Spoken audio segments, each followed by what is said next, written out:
కళ్యాణాత్మకమగు విష్ణు కథలా కర్ణించుచున్ ముక్త వైకల్యుండెవు వడు తృప్తుడవు అవి వినంగా కొత్తలవుచుండు సాకల్యం వేర్పడ భూసురోత్తమయరుంగం బల్కవే రుక్మిణీ కళ్యాణంబు వినంగ నాకు మదిలో కౌతూహలం వయ్యేడిన్.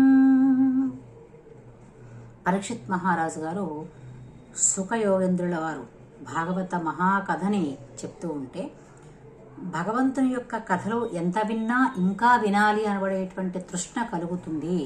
కాబట్టి ఓ మహానుభావ, కళ్యాణాత్మకమైనటువంటివి కదా శ్రీ మహావిష్ణు కథలు ఎప్పుడు చూసినా మేలు చేస్తూ ఉంటాయి.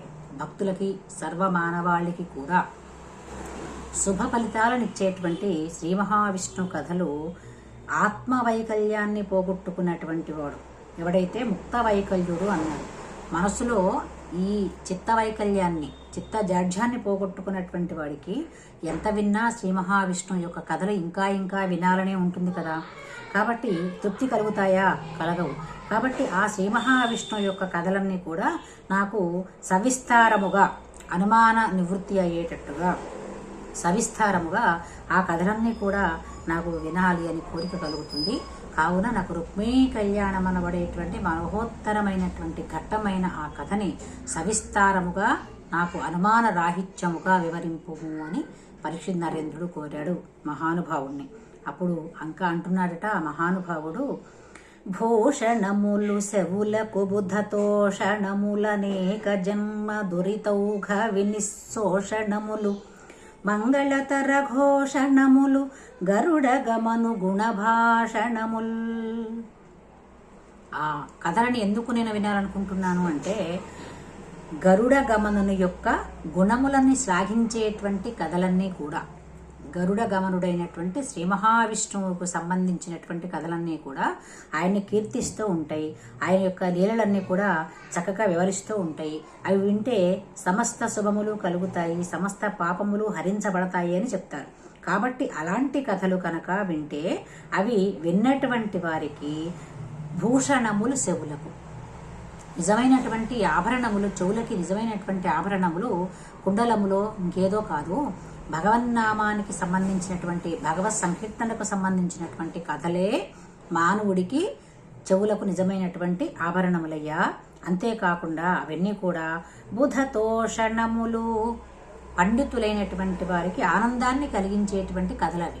ఇక్కడ పండిత అనేటువంటి శబ్దము సర్వ జీవుల యందు కూడా సమభావాన్ని కలిగినటువంటి వాడు మాత్రమే పండితుడు అని మనకు భగవద్గీత చెప్తుంది.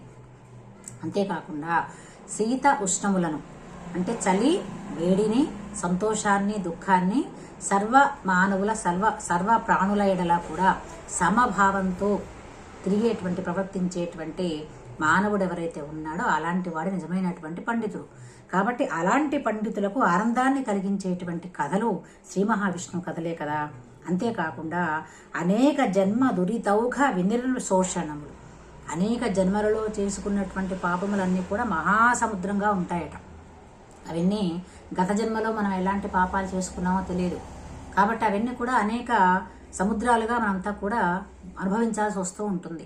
అలాంటి జన్మల పాప సముద్రములైతే ఏవైతే ఉన్నాయో వాటన్నిటిని కూడా శోషణ చేయగలిగేటువంటి శక్తి, అంటే పీల్చి వేయగలిగేటువంటి శక్తి, సముద్రాన్ని కూడా ఎండగట్టగలిగేటువంటి శక్తి.